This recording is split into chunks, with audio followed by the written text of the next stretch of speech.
Hello, this is Denise, and this is the Earth Angel Goddess channel, and we talk about all things related to moving humanity forward. Today we're going to talk about narcissistic abuse. There are a couple kinds of narcissistic abuse by different kinds of abusers. One is a covert narcissist who likes to do things sneakily, do sneak attacks, smile in your face while saying very unkind things, and starting rumors, smear campaigns. They're the kind of person that will go to your family and friends and say, "Oh, I have such concerns about so-and-so. I'm just really concerned. What do you think?" And then they're planting seeds of doubt and they're starting rumors. And their goal is to smear, defame, libel, that kind of stuff. They may go to your neighbors. They may go to people in town. They may try to affect your business. They may try to affect new friendships. They may try to interfere with you and your, children's relationships. It's because they're angry and they're punishing. Okay, this stuff happens quite often, but people maybe just think they're just a concerned person, or they have maybe they're a little mad at, they don't, people don't treat it as seriously as it should be treated. Now, overt narcissists that are overt or grandiose, they will tell you, they'll just come up and tell you, they'll say, "I'm all that and a bag of chips," kind of thing. Okay, so those people. And in fact, any day of the week, I will choose to be around an overt, like a grandiose narcissist, any day of the week over the fake ones, because you know what you're dealing with. You know what you're dealing with when you're dealing with somebody like that. So, covert narcissists they're cowards. So, for lack of a better word, they are cowards, and they are punitive and retaliatory. And yes, unfortunately, I have some of those in my life, as everyone ever has had. Okay, you just have to learn what you just need to know how to recognize them. Also, this is a tip for those in law enforcement. I won the Aaron Jarrett Award a while back. Okay, so it was me, Judge Staffsholt, and Kelly Quaid, and they won for different things. I won it for I was nominated for it because, I'm one of my prior relationships. I was in a relationship with a person that was not very kind to me, okay, or to my children. So I won this award, Aaron Jarrett Award, because it took the experience that I had, and I used it to help other people. Okay, so I was nominated for it and was honored to receive that award. And I had to do a talk at the Someplace Safe in a local town, and people, all over the state showed up. And one of the things I had shared was a story to kind of illustrate how people see victims in these certain field, or in this area.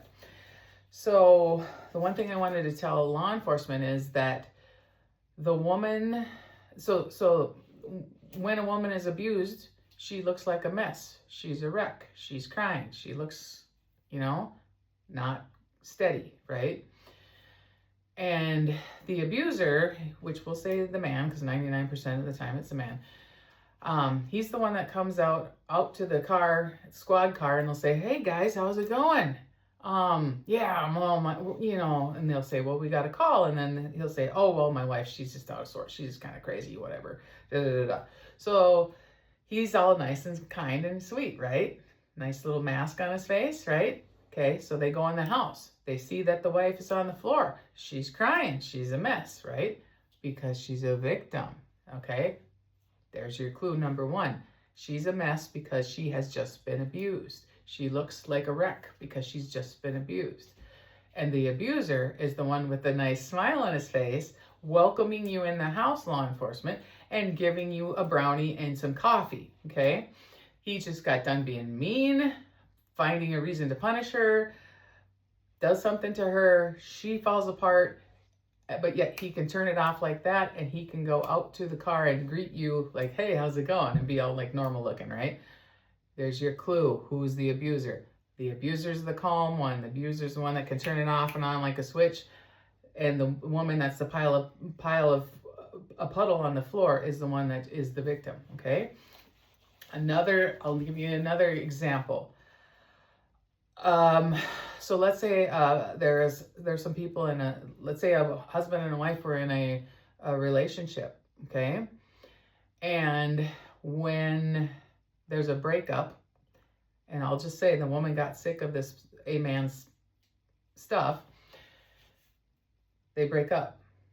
The woman who's the victim, or whoever's the victim, is spending much time alone, much time reflecting, much time thinking about how they even got in that relationship, healing from that relationship, learning and growing so that they don't end up in another relationship like that. Taking accountability, responsibility, going, what have I done, or what do I keep doing to attract people like this? The quiet one is the victim. The one keeping to themselves is the victim. The one trying to figure out life and survive and rebuild their life is the victim. And I'm just again labeling, because of 98, 99% of the time, the aggressor is going to be male in certain situations, but then there are a lot of females that are very aggressive too. So anyways, back to just this example. So the victim is the one that's isolating, learning, scared to be in another relationship. Said, been there, done that, got the t-shirt, got on the ride, jumped off the ride, ran like hell and got away from this guy, kind of thing, right? And they're isolating. They're being careful about who they're interacting with. They keep to themselves. They're not depressed. They're not, they're calm and peaceful because they got away from a rotten situation, right? Or another rotten situation. The abuser is the one running around saying, oh, I have these concerns about da da da da, and they're infiltrating family, friends, neighbors, church, work. Frick, they probably talk to the pets when the woman's not around. I don't even know. But they're the ones that are yap, creating a narrative, spinning a narrative, manipulating a narrative, turning people against the woman that left them or person that left them, and even probably going after the kids and talking to the kids about stuff. So whether it's their kids or not, that kind of stuff does happen. It's absolutely asinine and insane, but yep, that's kind of stuff that could happen. So when it comes to, again, back to review, the person that's isolating typically is not because they're anxious, depressed, or, stuck in their head. It's freaking peaceful for once in their life, okay? And the person that's running around talking about it, and the person that's isolating, back to that, they're usually not talking bad about anybody. They're usually just trying to live their life and move on and da-da-da-da, okay? But the person running their mouth, that you can be assured that that person is the problem child, because being a true victims know this, okay? Victims don't run their mouths out in public about the abuser. Why? Think about it really hard, okay? Because of retaliation and punitive behaviors that they've already experienced within the confines of a private type of a relationship. They're certainly not going to go run their mouth and make themselves a bigger target with the abuser. Do you see what I'm saying to you? And if they do have to open their mouth about what happened, it's because they were pushed to do it, because they had to. All right? Okay. All right. So hopefully you've got that figured out. The loudmouth rumor spreader, problem.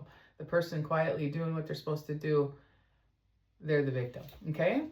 All right. Also, men that date women that have had, that are the victims of intimate partner violence, silent abuse, coercive control abuse, financial abuse, isolating the victim kind of abuse, retaliation, whatever, narcissistic abuse, whatever you want to label it. The men that end up involved with the women that, because the women are moving on, those men also need to be careful, because the abuser comes out of the shadows and then they'll start talking garbage about the woman you're with, and also they get very obsessive and they may become violent. So you also, not just the woman, but anyone around that woman needs to be very careful, because that person isn't right in the head, okay? Just being blunt, they're just not right in the head. They can't let things go. Typically, they're used to running the show. If they've ever heard the word no, they have a tantrum, blah, blah, blah, blah, blah. And, too bad, move on, dude, whatever. But just know that stuff happens. And when you go to a UCAN luncheon, like up in Alec, and they talk about all the victims that have been hurt by, killed by domestic abuse, there's a lot of, they do the paper cutouts thing. There's a lot of, obviously, women cutouts, and there's some children cutouts because they're killed by the boyfriend or the dad, their mom's boyfriend or their dad. And like I said, the women cutouts, they put these shadow cutouts to represent victims. And the last one is, there's sometimes the new boyfriends or the new husband, they get hurt, or their lives are ended by former partners that can't let the woman go. So it's a risk for the new partner too, and they need to be really careful. Okay. Yeah, that's heavy stuff, huh? But just know that how insidious narcissistic abuse is, whether it's a grandiose narcissist or a covert narcissist, the effects are the same. People they feel like they have to walk on eggshells. They feel like they just become a shell of their former selves due to what is happening to them. And it's insidious. It's not always like out and about. Like, it's not always right there in someone's face. It's little things like, you don't need to put anything in the grocery cart because I know what we need. A statement like that. Or why is the light bill $10 more than electric bill $10 more than it was last month? Just blaming, the woman when there are 5 people in the house. Okay. It's talking about someone's looks, tried to make them feel bad. It is trying to humiliate them in public because they're mad at them. It's trying to, whatever the goal is that the abuser had just set and said for somebody, it's moving the goalpost so that nothing is ever good enough.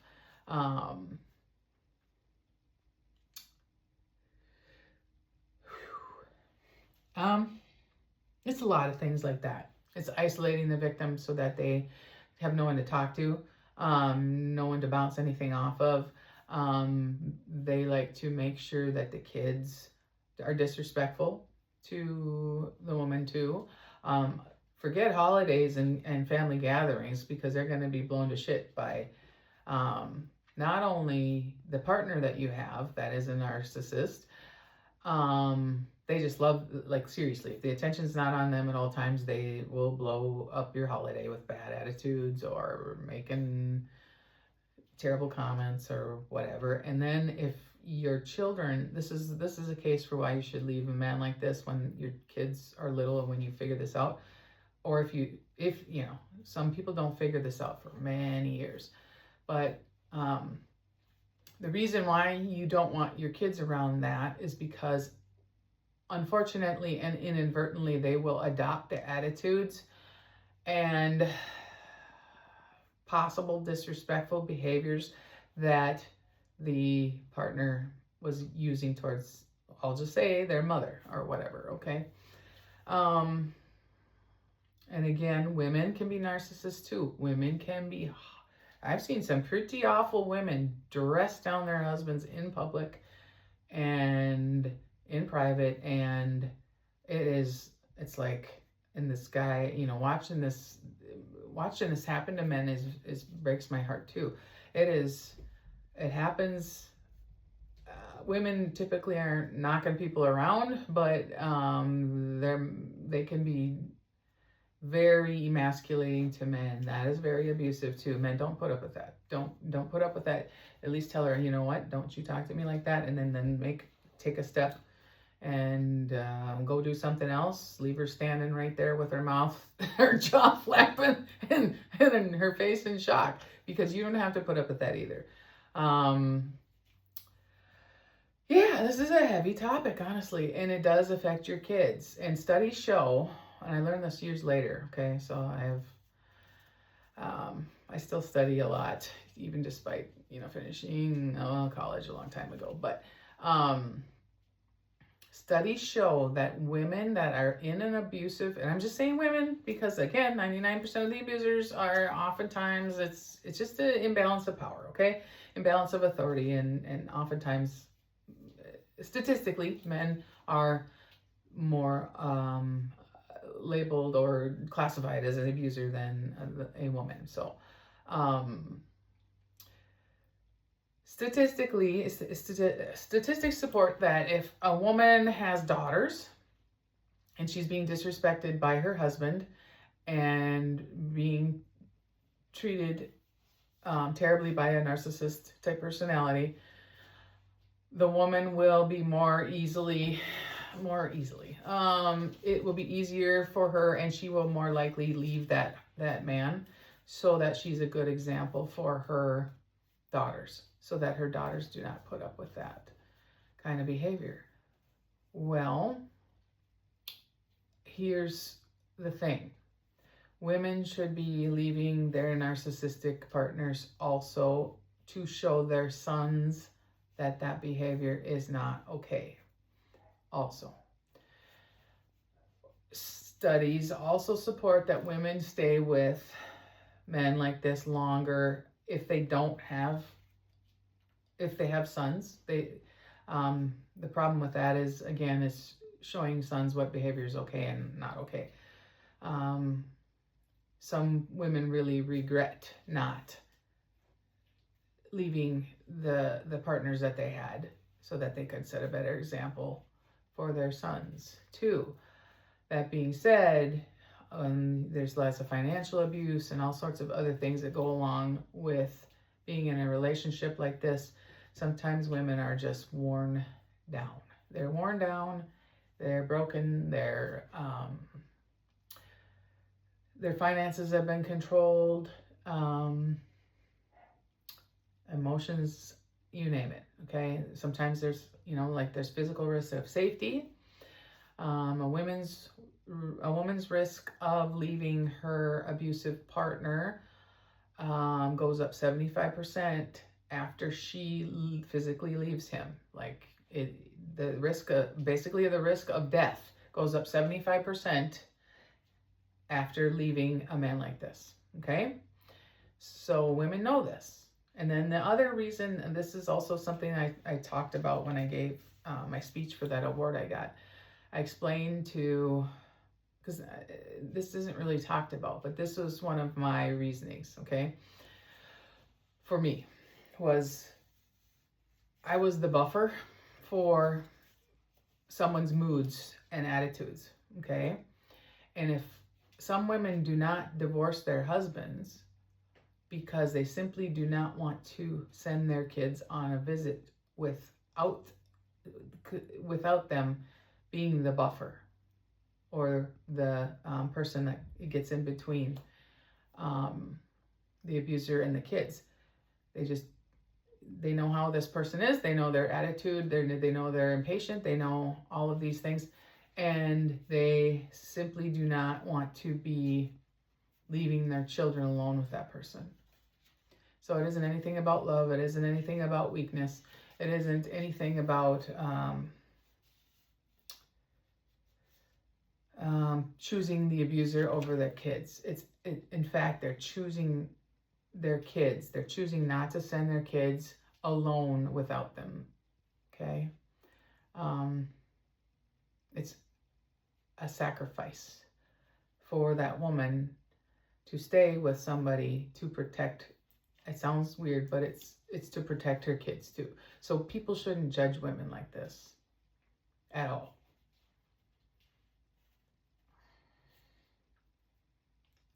At all. Let's see. There's one more thing. So I talked about the risk of, people shouldn't judge people in that position. They shouldn't, okay? And one of the strongest women you'll ever meet is a woman that has put up with an abusive partner.